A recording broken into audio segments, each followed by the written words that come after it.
Hey folks, welcome to Snowpal Podcast.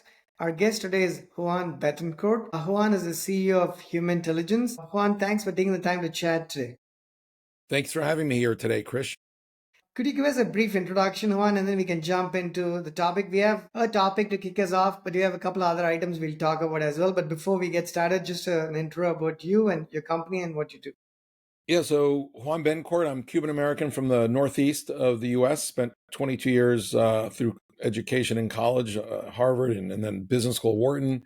Went to Europe and Latin America for 20 years, and then came back at about 45 years of age. In the last 10 years, until now at 55, I've been running a software startup called Humantelligence, and we take AI and combined a ChatGPT interface of question answer with a bot. With putting it in workflow in Teams and Outlook so that you can now have kind of a Grammarly experience, but around psychometric insights. So it's Ask Aura, and it's an AI coach that helps you with talent management, talent development, leadership development, engagement, conflict resolution, and team performance. Perfect. I was just going to pull up the company. Give me 1 second. Let me do a quick screen share. Let me know if I went to the right place. That's the right website. Ask Aura, that's AURA. Okay, perfect. And then you gave an introduction, so I'll include the link to the website and your LinkedIn profile one, so folks can definitely check this out. Humantelligence.com, right? Okay, perfect. So let me go back here. Thanks for the introduction, Juan. So the topic that you had recommended, which is a great topic. There's more than one, but we'll just get started with the first one, which is AI, the impact of AI on the function of talent management and development and its role for leadership, team dynamics, and engagement. Now, before we get started with that, does that relate to your business, or is that a topic that's of interest to you, but that may or may not relate directly to your business? It relates to my business. It's what I have focused my last 10 years to build a software to solve. And so for 30 years as an executive at Procter & Gamble, Reebok, Puma, Decathlon, Siebel Systems, I saw how difficult it is to scale talent management, talent development, and leadership development. And so the last 10 years, I've been trying to solve that problem, and I've become an expert on those topics. Okay, great. So there's many things I don't know about this, which is awesome. So I can just learn from you during the course of this conversation. First is before we go talk about the impact of AI on that field, let's talk pre-AI, if you will, right? Maybe a year, 2 years ago. What were some of the problems? Maybe if you take top three issues that you've actually seen and experienced that you find that you can do things better using AI. But before we get to the impact of AI, I want to first understand those issues. Yeah, I'm gonna give you four. So let's start with actually I'll do five, and you can pick which one.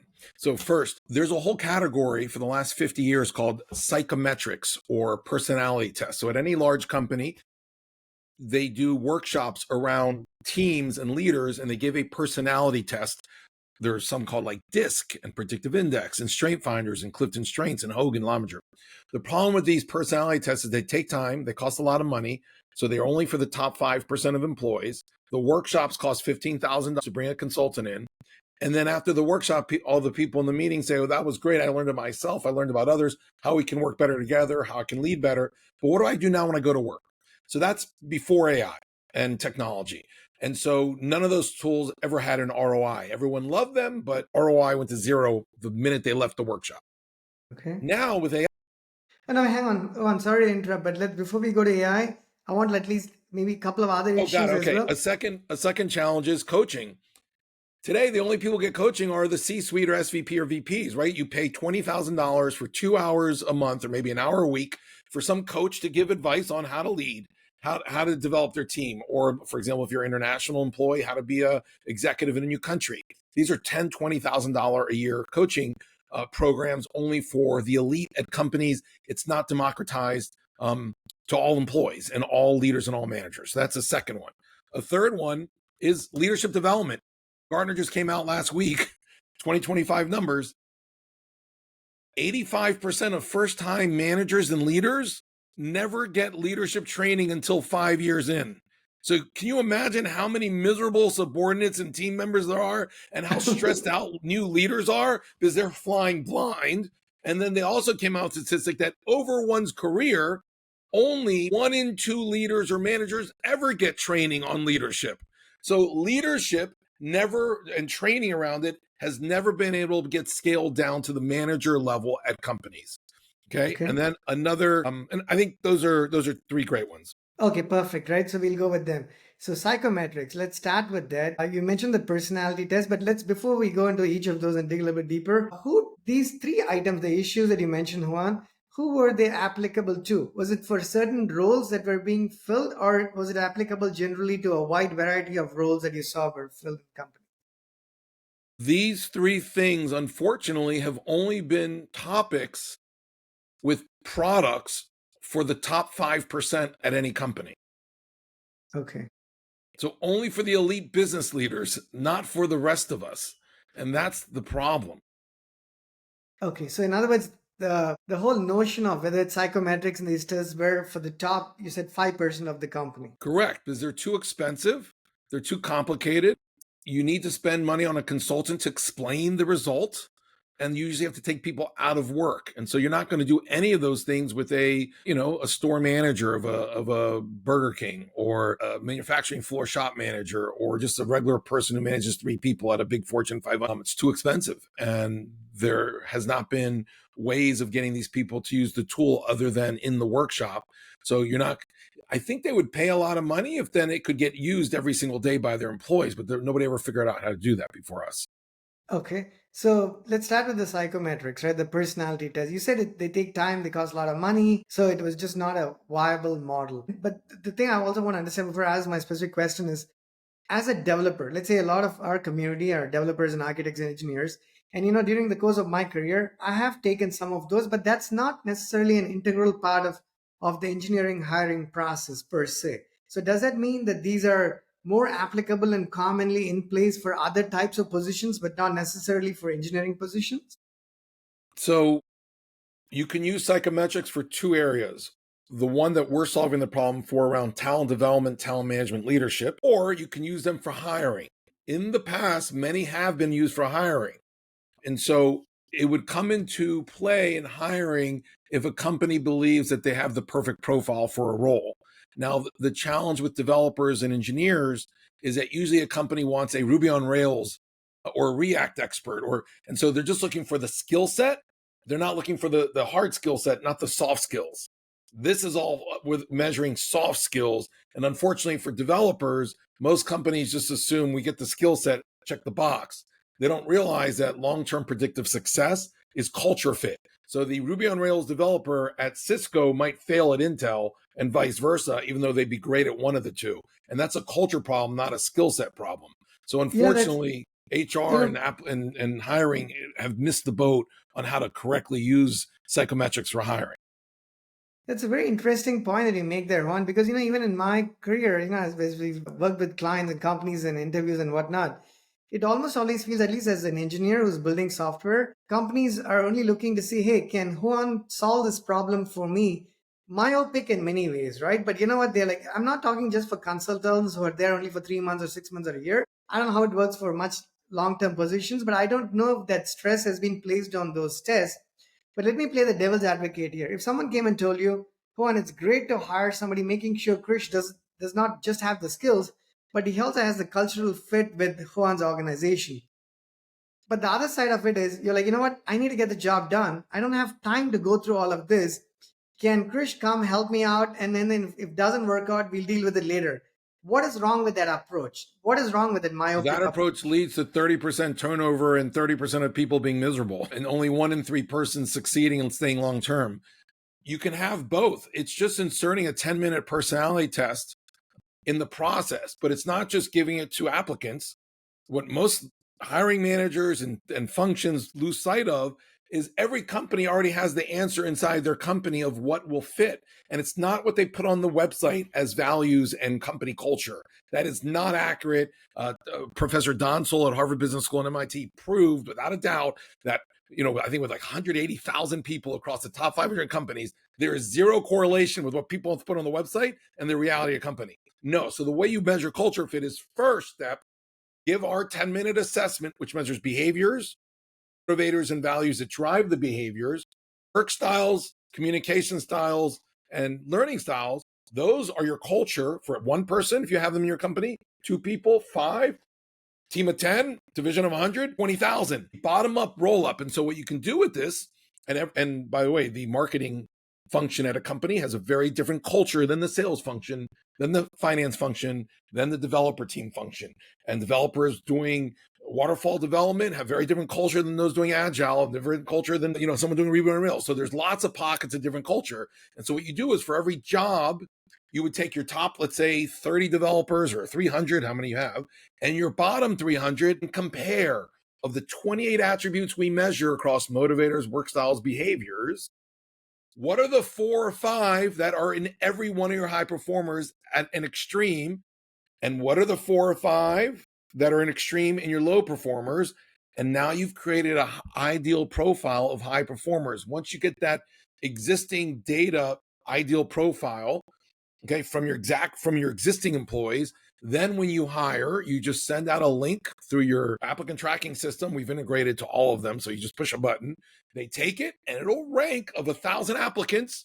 These are the 20 of 1,000 that are just like your high performers. And then you look at their resumes and pick the 7 who have the right skills. It would shorten your recruiting process by 80% and make it much more predictable and reduce attrition by like 40 or 50%. Wow, it's amazing. What you're saying is, it sounds to me like it's not just science, not just art. It's a combination of both art and science, Correct. essentially, right? And then the way you come up with this curated list of questions, you mentioned that there's pockets of cultures. I thought it was very interesting, the way you mentioned that. So you have multiple teams in the organization. Each team has its own culture. Correct. And maybe even within the team, depending on the size of the division, there could be some subcultures, if you will. Correct. It's So very what you're complex. saying is you determine what might be the right fit given your needs to fill those positions in those sub organizations, if you will, and then you put it out there. So now the question is, I have a few questions there. Yeah, and by the way, one fine point on that: for high volume roles where you have hundreds or thousands of employees, fit means clone what works already, right? Look at your high performers versus your low. However, for mid-level roles or not so many employees, fit is not clone. Fit is complement, and let's find people who complement the team. So if we have 5 mavericks on the team, in the leadership team, we might want to find somebody who's more process, rules-based, and less maverick. And so our tool, you can either tune it to cloning what works already in a high volume role, or finding something that fits the team that complements it and makes it culture add. Or if it's a new team and you want to have intentional culture, you can say to the system, to Aura, of the 1,000 applicants, find someone. We want 4 people. Give us the 4 who are the most mavericks, who are influencers, who are great communicators, and are motivated by teamwork and not by money. And it would just go through all 1,000 applicants and find you the 4 that are most like that. Wow, that's interesting. So, but there's 2 parts to it. If I have to trivialize this, tell me if there's 2 parts to it. One is you have to have a good sense of the type of people you would need to fill that role in your organization, whatever that organization is within the company. You don't need to know that your organization already has those people, and your organization already knows who's succeeding and who's failing. No, right. But Juan, what I mean by that is, let's say Juan's a high performer, but I need to quantify what high performance means in the context of whatever it is that you're doing in that role. Oh yeah, we don't define that. The client, the company, but every company knows who they pay a bonus to and who's successful and who they want to fire, and who, like every company knows, kind of like if they had to fire 30% tomorrow, they know who those are. And why they might be doing it, right? Like Meta could have one reason that's different from, say, Alphabet, for instance, but they would feed, because the person who's great at Meta might fail at Alphabet, and the person who's great at Alphabet might fail at Microsoft, right? So we're not saying that the culture of a Ruby on Rails person is the same at 3 companies. We're saying the culture is probably different at all 3 companies for the same Ruby on Rails person. And correct. And then the company tells you sort of through those metrics, hey, here are the things that work for us, and this is what we consider a high performer, right? No, it just tags out of 1,000. The company just tags the employees either 10 down to 1 or 5 to 1 or green, yellow, red. It tags the people in the database. Okay. But if the tags Krish is a high performer, what let's say I'm a React developer and they call me a high performer. What about me building React applications has made me a high performer? Is that something they Nothing would have to regarding your feed? skills. They're just going to say in the roles as a React developer, Krish and these 300 other people we think are high performers. These other 300 are low performers.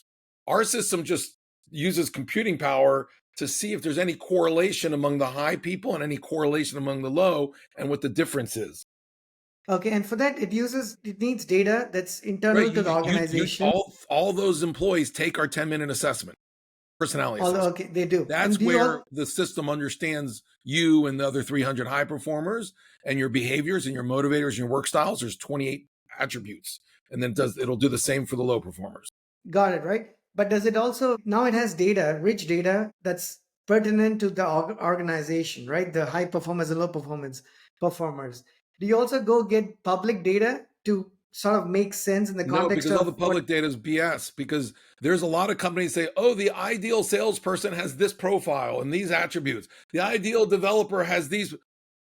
That's averaging millions of people. That has nothing to do with a specific company. We use only data from companies to solve those challenges at those companies for that React developer in that challenge and in that culture. It's much more personalized and specific. That's why our tool works and none of the other ones work for hiring. That's why a lot of companies don't use assessments, because they're using just public data that says, oh, a developer should have these behaviors and these motivators. No, it's crazy. Yeah, no. So in other words, I can see how AI would have helped sort of solve this problem, at least help you get started here. We talked about prior to AI and then the advent of AI. Now I'm just wondering, is this a problem that was it difficult to solve prior to the advent of AI? Was it almost impossible because it just wasn't, sometimes it's so difficult to do something that you don't bother doing it. So was it difficult or was it almost impossible before you had these AI tools and technology? So on the psychometrics, right, we talked about psychometrics, coaching, and leadership development. Psychometrics has been used for recruiting and talent management. We went down the path of psychometrics for recruiting. Now that we've been selling for 10 years before AI. So you did not need AI to be able to do this analytics with people's data. So no AI needed. AI today just makes it a faster analysis. You don't have to drag, and you can just ask the question, who are the 3 people who are just like the high performers? And it does it for you. Before AI, we had to manipulate the data and do it for our clients. Now our clients can do it. But at the end of the day, it was still possible. That it wasn't a prevention. Now for psychometrics, for talent management, talent development, impossible before AI to have it scale down to every employee and every manager. Hence the statistics of people using them once. Now with AI, people are using the psychometric insights over 300 times a year. So more than 30 times a month, people are asking questions to the AI about leadership, or how do I work with Krish? Why am I having conflict with Bob? What's my leadership style, and how can it be better for Mary versus Steven? How do I rewrite this performance review? How do I rewrite this email? One button push. 300 moments of insight and value compared to the one and done before. That was only possible with AI. So in other words, today it's not a single test that the employees take every so often. You're saying in their daily interaction and the course of work that they do, you're able to gather data about their style and the way they work that is able to help you make decisions on that leadership. You're not getting data. A company of 10,000 people using Ask Aura, this AI coach, 10,000 people on Monday morning get an email from the company to say, hey, click this link and take this personality test. With that, just once a year, it's free. We don't charge for it. People change gradually, but we do it every year. So you can see how you change over time on different areas. So on Monday morning, let's say August 1st, 10,000 people take the assessment. And then in Microsoft Teams, they take it. So they don't have to go log in, because that's another problem. Before, people had to go to portals. Nobody wants to go to a different portal, right? So they just go, they're in Microsoft Teams. They take this assessment. So 10,000 people by 12 noon. And now they can just ask this little butterfly icon, which is the Aura icon, Ask Aura, any question. So you're not asking questions about data. They're asking questions about how to lead. How do I motivate this team? Or it's voice activated in every language in the world. In Hindi, like if I'm a Burger King leader, I just took it. My team took it. I pull the car over. It's 9 a.m. It's a new team. I've never managed a store. What are the dynamics of the team I'm about to enter in the store? And give me a script for a motivation speech about new products and getting better customer support this year. And that speech will be personalized to the way that motivates this 10 employees at Burger King, completely different than a speech the guy or woman 10 miles down is doing for their store. So any question around one person, how to lead them, manage them, train them, any questions around two people in conflict, any questions around development. For example, why would Krish be AI ready or not? Okay, given those gaps and risks, find any content in the internet that's aligned to his learning styles that would be really help him solve the questions around AI readiness on his gaps and risks. Okay, now put together a development plan for Krish in 3 months, 3 hours a week, using the content in a way that's going to really motivate him and get him juiced up every day. That would have that AI readiness, those 3 prompt questions, 3 weeks, $100,000 for an executive to get. Now every employee at a company gets it in 30 seconds. Amazing, right? That makes a lot of sense. Perfect. Let's go to the next item. There's a second issue you mentioned there was coaching. Yes. So what was the issue and how is it being solved right now? Yeah, the issue before AI was a coach would cost $30,000. So a vice president has a team, it's an important VP, they have anger issues, or they just never got leadership training. So they get a personal coach to sit with their team, do a workshop for 2 days, $30,000 for the workshop, and then $30,000 every week to have an hour at the end of the week or the beginning of the week to talk with the guy or girl or woman. And that's like 60,000. So companies can only spend that on maybe 5% of their executives. That's prior to AI. Now, our AI coach and some of the examples I gave you before, how do I manage this team? Why am I having conflict with this subordinate? How do I engage Stephanie better or Mark better? An AI coach can answer those questions better than the personal real live AI coach for AI, the real live coach for $60,000. Now, if you have 10,000 employees, you probably have 2,000 leaders. Now all 2,000 leaders can get that value of $60,000 coach, but they all get the same content and answers from an AI that's better than a real life coach. That's just remarkable. And in one day it starts. Like not rolling it out to 2,000 leaders over 7 years, which is usually the way that works at companies. They do it in a day and everyone's up and running. I mean, it's crazy when you see this. Yeah. Amazing. All right, let's go to the third item, leadership development. Maybe you touched upon that a little bit when you talked about coaching. So is it different from coaching in that sense? Does it have an overlap? It's specific questions for a leader that they can go and have an exchange, like how do I do a performance review and how do I personalize it? And so it really guides them on leadership, general things, as well as personalized things for their specific team. So it's more than just coaching around a team. It's tips on leadership development to develop them on different areas that we curate a process that usually takes 10 years. We curate over 3 years to get all that content, but personalized to their specific team. That personalization component is really one of the things that makes our leadership development training unique through our AI coach versus other AI coaches out there. Because a lot of other AI coaches do leadership development for everybody, but it has nothing to do with the team you're leading. So it'll say, here are things you do as a leader. Well, guess what? If your team are a bunch of mavericks, it should be very different than if your team are followers. If your team are all conceptual versus another team you're leading that's all practical, very different way of leading. If you are leading in France, very different way of leading than the United States. What you do in France, you'd fail in the US. And the same, if you do in the US, what you do in France, what you do in the US, you would fail miserably. So we're the only AI coach that actually is unique to each leader and team and their styles of work and what motivates them. Okay, so just to summarize those 3 items. So there were 3 issues you mentioned: psychometrics, coaching, and leadership development. The first one, some of them were almost impossible prior to the advent of AI, right? The data that you're talking about here, the frequency of how things can potentially happen, how they integrated into your existing way of functioning. Like I don't have to go log into a different tool. If I'm doing it through Slack or Teams or something, then I think it's integrated into my experience, and there's no overhead for me to actually engage with this particular tool, right? So how easily you can engage also makes a big difference in the frequency of people wanting to engage with the tool, right? If I have to do 10 things, then people are not going to do that. So in future, as we look ahead, Juan, we're talking about companies shrinking in sizes, right? So I talk to people like startup founders, like as a startup ourselves, how many people do you need to get whatever it is that you're getting done? And while there's no simple, straightforward answer in terms of percentages, I can at least tell you that based on my conversations with a number of founders in the last 12, maybe even 15, 16 months or so, nobody's argued or disagreed that that number is going to come down, not just come down, but come down dramatically, right? I've heard startup founders tell me that they have like 50 people in the company. They probably need like 6 people. That's 10% of the company. Maybe for larger organizations, things could be different. What is your take? We're talking about talent management. We're talking about leadership development.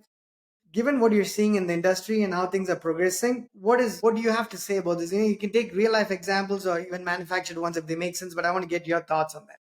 Yeah, well, it depends on the function, right? So, but most functions, you're going to get the same productivity from an AI agent as you would as employees, and you could probably scale an AI agent a lot more than an employee. So look at customer success and customer support. If an AI agent can do the same as 1,000 actual real people, that's like a 99% reduction.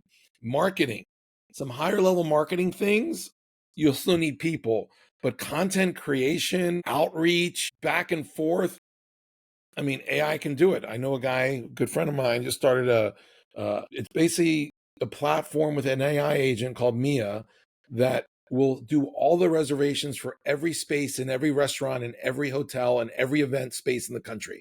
So we're talking about 20 million potential reservations a day. Mia can do all of them and get to everyone who applies in the same day, let's say 3 million in a day, within seconds on a text message, send pricing, availability. That would have taken an army of 5 million people. All those people can be gone now. No restaurant needs to hire a person to do events, you know? So, customer support, marketing, even developers. I mean, God, now you're going to have AI writing code, which before developers could do. And so now it's going to be a higher level developer that's going to be checking the code and making sure, that everything's okay versus just the actual coding. Like, I mean, all of these functions, sales would be harder. I don't think sales What's a would be a ballpark number? 10 to Let's say 1. you want to, let's say I have a company with like, I don't know, 500 employees, right? It doesn't matter which company, which industry. If you have to just throw out a random number, they're saying, if I have a company with 500 employees, given all of the tools, technologies that are in the space of AI and how fast it's progressing, 6 months, a year, 2 years down the road, how many employees do you think that company If might it's have? software and services, I think it'll probably be cut in half. If it's manufacturing, retail, and restaurants, maybe 10% cut. Because manufacturing, restaurant, and retail, you still are having people in the stores.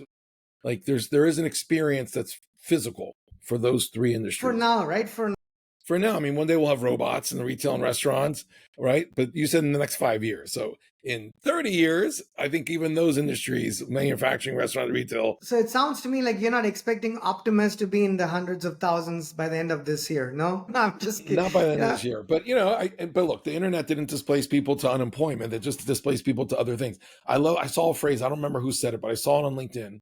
AI will not replace any person, but the salesperson who uses AI will replace the salesperson who does not use AI. The marketing person who uses AI will replace the marketing person who does not use AI. So it's not that AI is replacing. People using AI will replace people who are not using it. I think you said it beautifully. I've had other people say similar things in just different language, but I think I couldn't agree more, right? I mean, that's true. As a developer, I can say that over the years, this is not one of those fields where things did not change, right? Every 3 months, things change. And when JavaScript frameworks came into existence, I used to make a joke saying every other week, something new has come about, and the one you used 2 weeks ago is no good. So we've been used to it as developers or architects in this space. I would say more so than some other industries. That's just my opinion. But just the pace of change now has become a lot more, right? It's incredible, right? The pace that these things are changing. Like developers were the first people to be agile, right? Now every company, every function, everything in life, you have to be agile. Agile, and how you react to it is going to completely change. And it's iterating every 2 weeks. It's something new. It's being different. It's like the whole routine, set it and forget it for people and employees is gone out the window. That's history. That was the first 2,000 years of human development. The next 2,000 are going to be a completely different roadshow. Lovely, right? We have 10 minutes to go because you have a hard stop. So I'm going to go through the next two items as quickly as we can here. The next topic that you have listed there, the key to sales and marketing for SaaS enterprise products and companies. This is of interest even from a selfish standpoint to me, because we run a product company and one of the things we do is B2B. We have APIs published on AWS Marketplace for other folks to consume, integrate, and build their software in quick time. So one of the challenges we have is a team of engineers does not understand sales, not just nearly to the extent that salespeople would, even to the extent that we actually should, right? We've gotten better at that, I want to believe, in the last 6 to 12 months, just because we've had to do it, but we didn't appreciate sales as much as we do now, like say in the past, right? Just because we have not from the background. So what would you say? You say do's and don'ts. What are some of the do's? Maybe you can start with the don'ts and then you can tell us what the do's are in this space. So any answer I give you will depend on the product. And if it's a service, a product, if it's B2B. Let's go with B2B products, right? Just something small, B2B Okay, because products. it's just, one would think that marketing and sales is similar across all of those, but it's so unique, right? And so for example, I've been around for 8 years. I'm hiring my first salesperson because I'm realizing that I'm just not the right guy to scale the company through sales. I'm great at doing a demo and talk about the vision of my company. You need to be in touch with your prospect 12 times. The maniacal attention to detail and the jumping out of bed in the morning to call and get rejected and call and get rejected and to track it all, whether it's HubSpot or whatever CRM you're using, is a really unique profile of a person. That is not me. And I finally gave up because, I went to Harvard, I went to Wharton, and I thought, anybody can do sales. No, sales is as hard as engineering as a software developer. Harder. I've come to realize it's actually harder. Actually, it could be harder because things are out of your control and you have to read an account and go to like the 7 different people connecting to the person. And no one asks for the money and not be too pushy. It's quite difficult. SEO, SEM, if it's a new product that no one has ever heard of or looking for, well, SEO, SEM doesn't make any difference. So throwing millions of dollars at SEO, SEM is a waste of money. So for example, nobody was ever looking for our product, just like nobody was searching for an electric car 20 years ago. Absolutely. It wasn't until the car came out that people started looking for it. So if they would have spent millions of dollars on SEO, SEM for electric cars, they would have gotten nothing. Even us, I had a marketing guy who didn't understand this, who was like, we'll just trick them. And one of the benefits is engagement. We'll just find everybody who's looking for the high propensity to buy around engagement. So we got me like 30 meetings a week. Oh my God, I thought it was great for about 3 weeks. And I realized I would show them our tool, which solves engagement. But because the market already had engagement surveys as what 3 billion spent on these Perceptics and on Culture Amp and all these other stupid surveys that have had zero impact in 6 years on engagement, they would all see my tool and be like, oh my God, your tool's so great. It's the best engagement tool I've ever seen. So I'm thinking, okay, good, it worked. The SEO, SEM worked. And however, we were told by our companies to go find an engagement survey.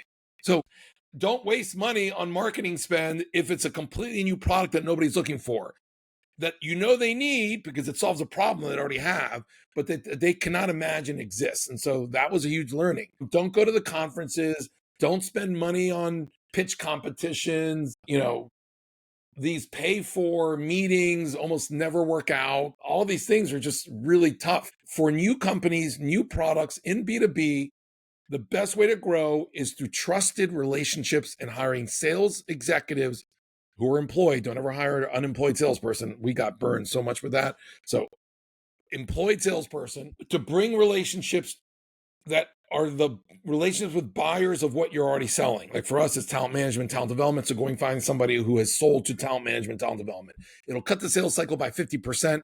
And sure, that network and that Rolodex will only get you 3 months of leads and deep meetings, but at least it just starts a quick flow of revenue so that then the engine of lead gen and getting out there, you'll have clients, you'll have a better website, and you'll have case studies to do the cold outreach. But don't do cold outreach on a new product randomly. You got to really go through your network or people who already have a network in sales. I'm just spellbound because, the last 3 minutes of whatever you said there, Juan, absolute gems. And I'll tell you, I would have appreciated those words a lot lesser about 2 years ago because I actually had no idea. Now that I've gone through some of the process and the pain, Everything's I like ding, ding, ding, ding, yo no ding, ding, ding. I can totally that I'm just going to pause here and tell people, like, folks, a lot of people watching this are in the space of engineering, but perhaps developers and architects who've not yet founded the company but hope are looking to do, at least that's the hope here. So folks, if I just want to pause here, right? If you did not understand the last 3 minutes of what Juan just mentioned, or did not appreciate it as much as I think you should, then it means that you have a problem that you need to address. I'll say it's as simple as that. Either you didn't understand the last 3 minutes, or you like, you know what, that sounds like the obvious. No, it is not. I will tell you that those things sounded like the obvious to me like 2 years ago, till we made mistakes and we continue to make those mistakes. You know what, Juan, this is a phenomenal topic of core interest to me, even as an engineer, given the challenges we have in the space of sales, just because we are not salespeople. So I'm going to make a request offline to you, see if we can come back to the podcast. We can actually have a conversation about that I topic. can deep dive on that. Yeah, I mean, this is amazing, here's right? here's the biggest thing I always hear from potential prospects or just people I meet. Well, your product's the most amazing, most transformational thing. It just sell itself. You could have the cure for cancer, and I bet you somebody in the world does have the cure for cancer. But if you don't know the head of the NIH, National Institute of Health, or the FDA, it'll never see the light of day. The relationship to get your first key deals is more important than how great your product is or what it's solving. You know what, Juan? I'm going to take back what I said 2 minutes ago and ask people to watch the last 3 minutes. I'm going to say, forget it. Just watch the last 30 seconds of what you said like 100 times, because I'm getting goosebumps. I'm not lying. I promise you, I'm not making this up. Because I've had the exact same conversation with people saying, you know what, we've built this great product and someone's going to have to knock on our door and grab the product. And then the first time I They spoke don't. to a very good salesperson, he said, Krish, that's just not how life works. Welcome to sales. And I still feel that because, as a developer, Juan, as an architect, as somebody who's built so many products over these years, I genuinely thought that I'm going to make this beautiful bottle of Fiji water that's better than everything else. The pH is better than whatnot. People are going to like break through the front door and grab these bottles, and you realize, you know what? No, not Let me, really. let That's me just give not you how it 4 works. examples. I use this all the time for myself. 4 products that were amazing that never saw the light of day more than like the initial launch. MySpace came out a couple years before Facebook. Betamax, much better quality of video for home screens and movies than VHS. VHS 1, even though it was shittier quality, sorry for the language, it was more expensive and horrible technology because they had better relationships when they took it to market. Third, Siebel Systems, CRM software. Everybody remembers Salesforce. Siebel was much bigger, better, faster. At first, Salesforce crushed them. And then lastly, I'll drop the mic on this one, Krish. I'm going to ask a question first. What is the greatest product ever launched in the history of mankind? I'm going to say iPhone, but you're going to be like, no. I would argue ChatGPT is more important than iPhone. Absolutely. Right? So let's say Gen AI. This was Gen AI. It was actually launched 25 years ago. You remember Ask Jeeves? Yeah, I do. Yeah. When Google came out and you had to click, read, interpret, and we used to go to page 3, 4, 5, and 6, you would end up clicking for 30 minutes about 30 links and read and think and come to a conclusion. They were brilliant at Ask Jeeves. That founder said, this is too crazy, too much information. I'm going to create a simple, like guy with, remember it was like a butler Right. thing. You're just going to ask your question and we're going to, as a layer on top of all of Google, come with an answer. That's exactly what Gen AI does today with Perplexity and ChatGPT. Ask Jeeves was the first product, and the guy was brilliant who launched a product that today is going down as the greatest in history. And guess what? He went bankrupt, street homeless, and died on the streets. So not only will your product not sell, you might die in the streets thinking that you developed the greatest invention of humanity. That's how serious this problem is on selling. So, I have to bring you back somehow to talk about sales. This is, it's amazing. The way we've articulated the points, is just brilliant. And I have a lot more questions. There's no way I can ask them in the next 60 seconds. So I'm going to find a way to bring you back so we can just focus on that particular item. Would love to come back. And the last item, which we cannot get to today, is spirituality and how it connects to personal and professional fulfillment. I was actually quite curious to sort of touch upon that as well. So what we can do, one is perhaps find a way to bring you back and we can talk about those two items, perhaps in one or two conversations. Really quick, we have a minute to go. What is your favorite food? I asked this of all of my, I would say, guests. So what is your favorite food, a comfort food that you like to eat? Being Cuban American, and I live in Miami, I just love every week to go and get a nice Cuban meal. Most people don't know Cuban food if they've never lived in Miami. There's no spiciness and there's no corn No, tell products. us one dish, just one dish that folks can look up, the one that you like the most. Ropa vieja, it means literally in English, old clothes, but it's meat that's kind of flank steak that's been ripped off and marinated, that's really soft and kind of falls apart Do as you you mind eat it. spelling it for us real quick? Yeah, ropa, R-O-P-A, and then vieja, V as in Victor, I-E-J-A, ropa vieja. That's a great top 5 dish of Cuban history. So I like that. And I also love vegetarian sushi. by any chance? It's what? Is it vegetarian by any chance? No, that one is meat. Unfortunately, I don't eat that anymore because I married an Indian woman who's Punjabi. So I no longer eat that dish, but it's a great dish. And then omakase sushi, like where they bring you a set menu of like 13 very unique sushi pieces. I love omakase sushi. That's another comfort Lovely. food. I know we have 30 seconds to go. So again, folks, this is Juan Betancourt. This was amazing. You're an incredible person. I can only imagine how good the product is. So folks, definitely check out. Juan is the CEO of Humantelligence. We'll include the link to the company and to Juan's LinkedIn profile. And I promise I'm going to find a way to bring Juan back to talk about the other two topics.